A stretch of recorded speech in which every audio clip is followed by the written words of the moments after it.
Hello, this is Vlad with a new original story from my channel, Life Stories. Andrew was driving home from the country house with his family, his hands gripping the steering wheel in frustration.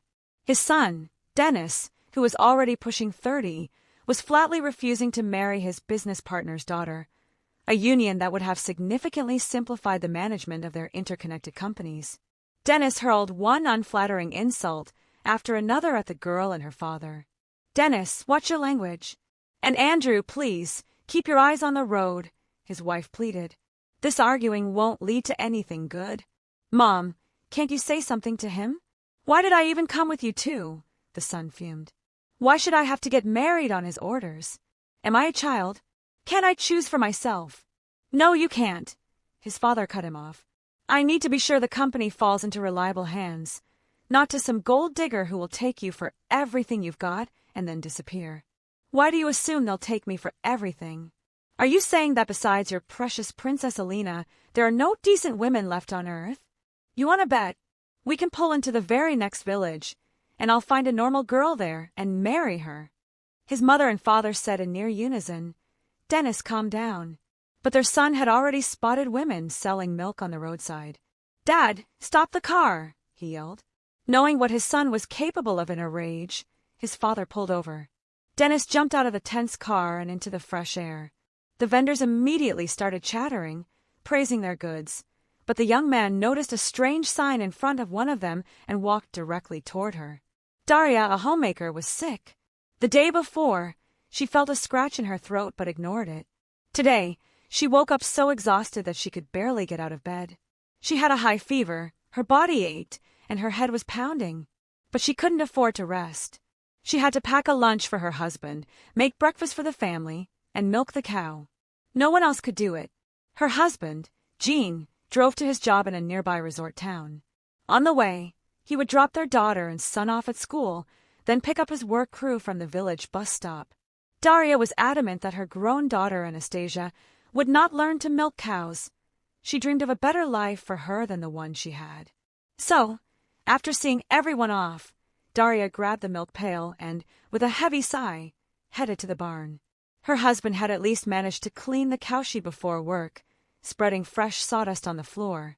All Daria had to do was give the cow some hay, attach the milking machine, and wait for the bucket to fill. After thoroughly cleaning the cow's underbelly to keep the milk pure, she attached the device.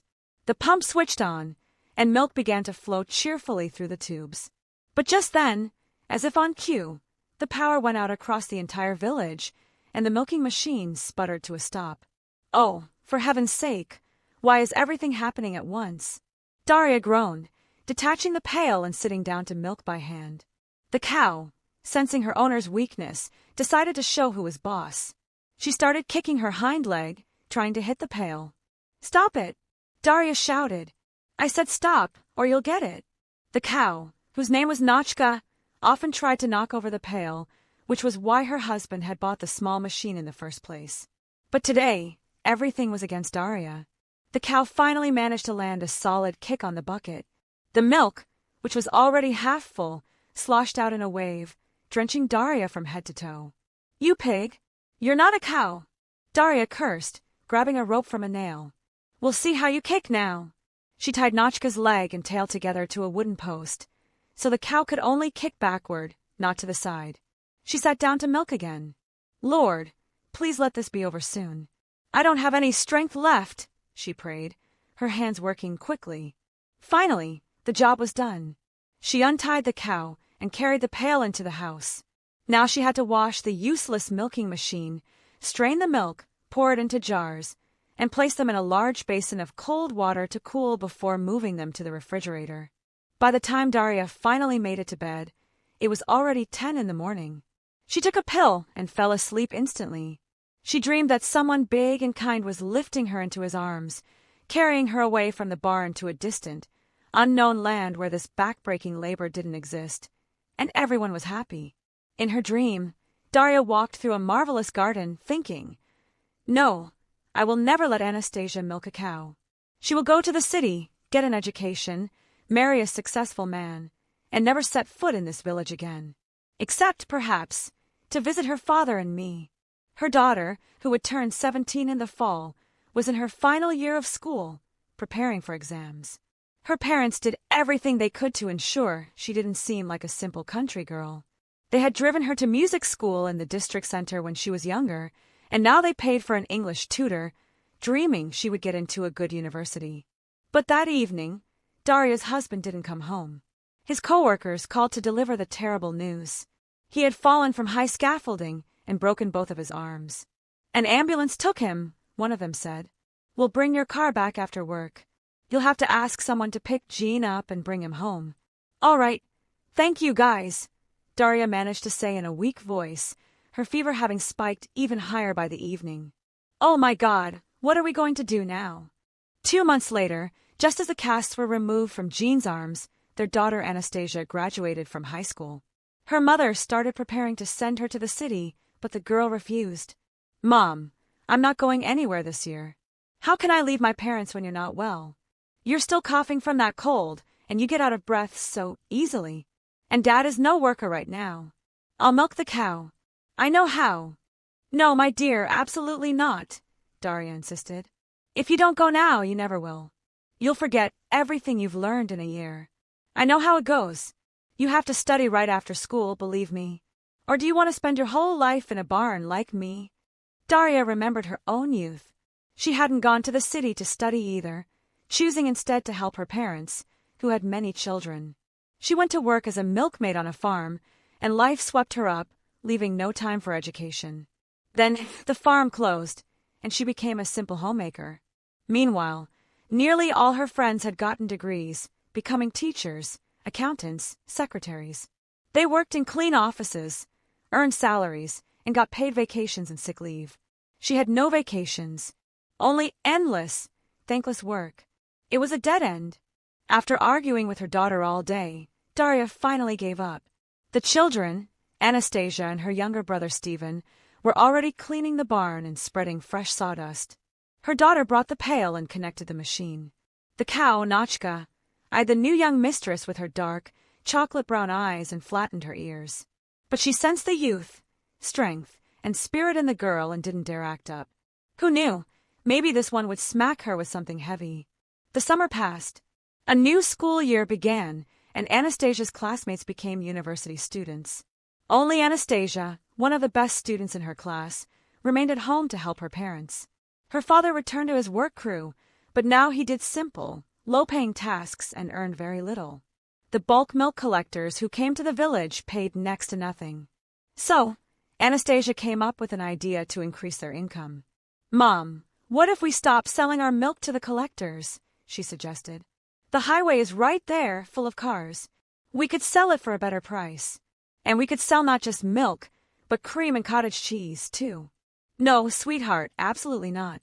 The last thing I need is for you, my beautiful, smart girl, to be standing on the side of a road. Mom, if you're afraid to let me go alone, then you can sell it, and I'll help you carry everything out. You just stand there and make the sales. Daria thought about it and agreed. It was true, she reasoned. The milk would sell for much more on the highway. And their cottage cheese was delicious. It should sell like hotcakes. Daria had another secret hope.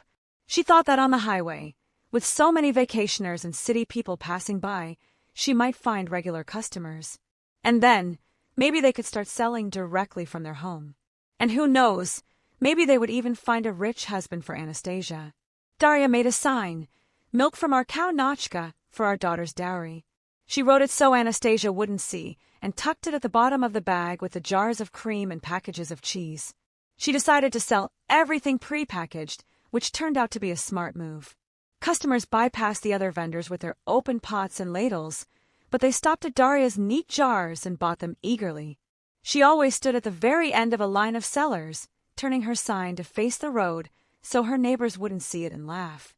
When Dennis approached her, she instinctively hid the sign under a package of cheese. The young man saw the movement and smirked. What? Afraid the competition will get you? What? Daria didn't understand, blushing. Yes, we have plenty of competition. Would you like some milk or cream? Actually, I came out here to propose to the first village girl I saw. But it's all grandmothers here. Except you, your sign says, for my daughter's dowry. You have a daughter. Yes, her name is Anastasia, Daria mumbled, glancing nervously at her neighbors. But she's still young, just turned 18, and she needs to study. What a strange woman, Dennis thought. She writes for a dowry, and then gets all shy. He started to walk back to the car, but just then, the back door opened, and his mother, Lydia, got out. How much is their milk, Dennis? She asked her son. I didn't ask, Mom. That's not why I got out. And stop calling me Deniska Dut. His mother walked over to Daria, who offered her samples of a cottage cheese and cream from small plastic tasters. Impressed by the taste and aroma, Lydia immediately bought a full bag of dairy products. Oh, it's a good thing we stopped here, she said as she got back into the car. This cream is so fragrant, it smells like ice cream. And the cottage cheese, it's divine. Dennis was only half listening. A single, insignificant piece of information was stuck in his head. This vendor had a young daughter, stuck in this village, probably seeing nothing of the world. Milking cows, cleaning barns, while girls her age in the city were bored from having too many pleasures and entertainments. Dennis felt a strange mix of shame and annoyance, but he quickly tried to suppress it. What nonsense, thinking about some unknown girl. Then he remembered Alina, his father's partner's daughter. Her perfect posture, her perpetually raised eyebrows that gave her face an arrogant expression. He had no idea what she thought of herself. She probably didn't even know where milk came from. And yet, so much arrogance.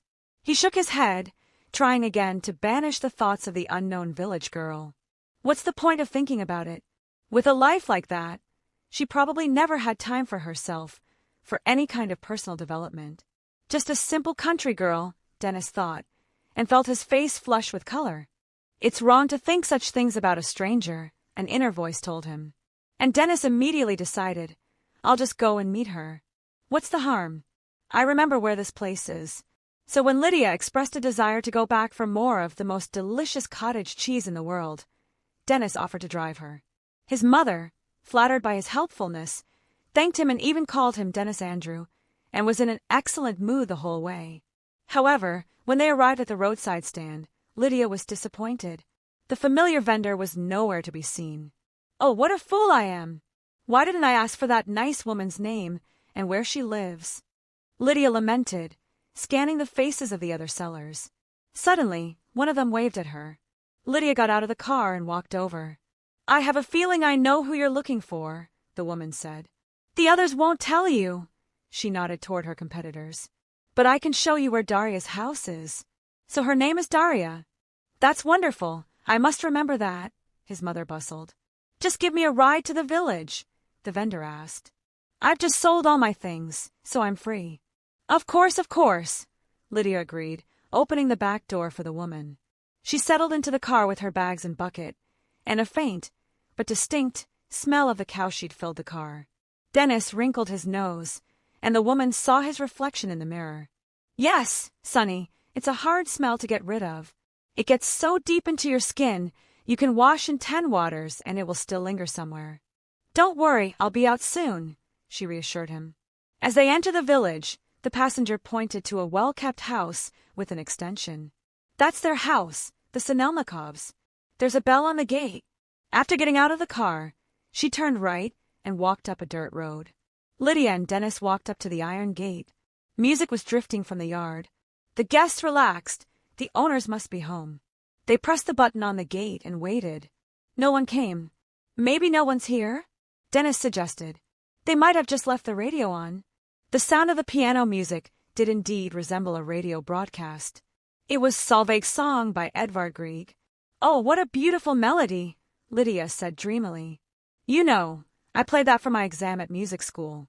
It feels like 100 years ago. Suddenly, the music stopped, and a slender girl with long hair braided down her back appeared on the semicircular porch. Are you here for my mother? She asked.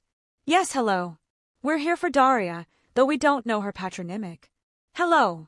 My mother, Daria Ivanovna, is sick. I was just keeping her entertained. The girl smiled and opened the gate. Dennis stared at Anastasia, mesmerized. Her features, her walk, her movements were so fluid and musical, it was as if she were still sitting at the instrument, producing the enchanting melody. So, that was you playing, he asked, surprised. Yes, Anastasia answered simply. I went to music school while I was studying. I didn't like to practice then, but now I miss it. I can't live a day without music. She led them into the living room, where a dark chestnut piano stood. She sat them on the sofa and called into the next room, Mom, you have visitors. I told them you're not well. Who is it, dear? Daria's weak voice called back. I don't know, a woman your age and a young man. Lydia quickly stood up and extended her hand to Anastasia. Let's get acquainted. We are the Nagorny family. We'd like to become your regular customers. Anastasia warmly shook the woman's hand and gave Dennis a slight nod, but he took her hand and touched his lips to it. What are you doing? Anastasia asked, surprised. Such ceremony, as if we're at a royal reception. Dennis said nothing. The vendor from the road had spooked him with her stories about the unpleasant smell. He had been almost certain he would catch a whiff of it on Anastasia's hand. But her hand smelled of soap and hand cream. The young hostess went to the kitchen and soon returned with 2 jars of cream, 2 packages of cottage cheese, and a large jar of milk. Will this be enough? Plenty, plenty, Lydia nodded. We'd rather come back again for more when it's fresh. Who's managing the cow if your mother is sick? Dennis asked suddenly. My brother, who's in the 9th grade, and I are managing, Anastasia smiled. We have a milking machine, so it's not too difficult. It's just, I thought that with a farm like this, the whole house would smell like a barn. Lydia's eyes widened, and she was about to scold her son, but Anastasia burst out laughing. Mom, do you hear that? Oh, I can't. So that's why you kissed my hand? A milkmaid test drive for cow aromas. Oh, I'm sorry, she said, trying to compose herself. I don't even know what made me laugh. So hard. Lydia asked for permission to see Daria, and the 2 women started talking. Anastasia's gaze slid over Dennis's embarrassed eyes, and she giggled again. Would you like to see our beauty? She offered suddenly. The cow. Dennis was astonished. Does she butt? She butts. She kicks, and she has an attitude, especially when she senses someone is afraid of her. But she's safe now. She's in her stall, chewing her cud. Well, let's go, the guest agreed hesitantly. Anastasia gave him a pair of huge rubber boots, threw a canvas jacket over his shoulders, and led him to the barn. Here's our Nachka, she introduced her black and white breadwinner, who was diligently chewing her cud. At the sight of a stranger, the cow arched her back like a cat and started snorting, puffing out her round, hippo-like nostrils. Whoa, what's she doing? Dennis flinched. Now, no need to be scared of him, Anastasia said, her voice dropping to a lower register. Nachka immediately went back to her chewing, as if nothing had happened.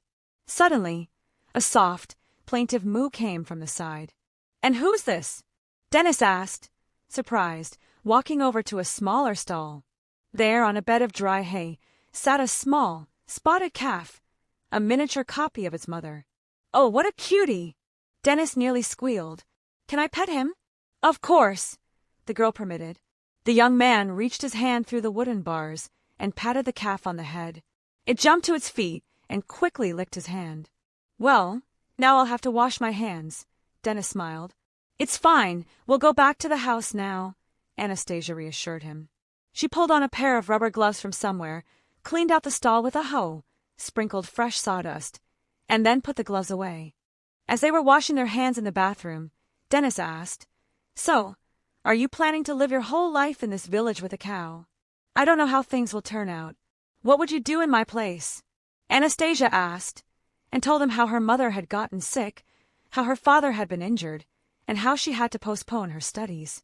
You know, honestly, I can't even imagine what I would do, Dennis admitted. A situation like ours could never happen by definition. You have to rely only on yourselves. We have servants at home. My father has deputies and managers at work. The question of survival has never really been an issue for us. You ask what I would do. Right now, my father is trying to convince me to marry Alina, his partner's daughter. So what? Should I agree, just because it's good for my father's company? Anastasia thought for a moment. I don't think so. In my opinion, marrying someone you don't love is a double crime. On one hand, it's a crime against yourself, that's obvious. But on the other hand, it's a crime against that girl. Just imagine what it would be like for her living with a man who doesn't love her. I think it's hard to imagine a worse punishment.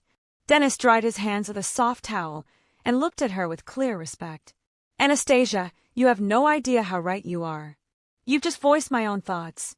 But how do I get my father to understand? You know, out of anger, I even promised him I'd marry the first village girl I met. That's why I stopped by your mother. And you didn't choose anyone. Anastasia smiled.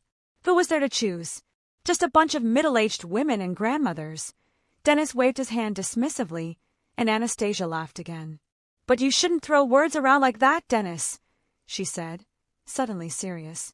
When your parents are alive and well, it seems like they'll be around forever. But unfortunately, that's not true. You have to cherish them. Try talking to your father calmly. Listen, Anastasia, I came here specifically to meet you. Yes, really. For some reason, my dad thinks that if I don't marry Alina, I'll end up with some gold digger who will ruin our family.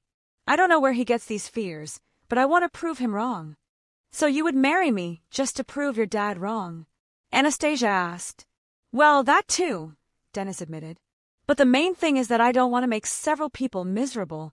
Myself, Alina, and then our parents. People should strive for happiness. And I feel like I could find it with you. Anastasia looked incredulously at the strange guest and shook her head. No, I won't abandon my sick parents. At least not until Stephen finishes the 9th grade and gets into college. Just then, Lydia came out of the bedroom. Listen, Nastya dear, she said. Your mother, Darya Ivanovna, needs to apply for disability. It's no good ruining her health like this. We have the means to help with that and get it done quickly. And it wouldn't hurt your father either. Darya said his hands haven't been working properly since the accident. Why shouldn't he get disability too? Oh, who in our village thinks about their health? Anastasia said. Everyone just endures their ailments until the doctors from the clinic come to the village council. Lydia shook her head and began to say her goodbyes. We need to solve this. Thank you for your delicious dairy products. We've never had anything like it. God bless you all. And I'll call you about your mother, she said, saving the new contact in her phone. Dennis also saved Anastasia's number and asked her to think about what he'd said. She just shrugged her shoulders. He just arrived and he's already proposing. Who does that? 6 months later, Anastasia's parents were officially granted disability status and pensions. Of course, it didn't solve all the family's problems, but it allowed them to lease their cow to the neighbors. Lydia was determined to help the family. She found a good job for Jean in the city, working one 24-hour shift every 3 days. And she proposed a simple home-based business for Darya. Buy milk from the neighbor who now had Nachka and prepare her signature dairy products for the Nagorny family and a few other clients. No one in the village made them better than Darya. Stephen was accepted into a college, and Anastasia, with a clear conscience, also went to the city to study at a pedagogical institute. All this time, she called, texted, and occasionally met with Dennis, who now knew for certain that he would not marry Alina. The girl had confessed to him that she was in love with another man and was terrified her father would force her to marry Dennis. The young man finally convinced his own father that no corporation was worth sacrificing one's feelings for. Dennis himself was in no hurry to get married. He knew his bride-to-be needed to finish her studies, and so he waited patiently for Anastasia to get her degree. Only then would he propose to the beautiful and intelligent girl from the village, and everyone, just as the milkmaid Darya had dreamed, would be happy.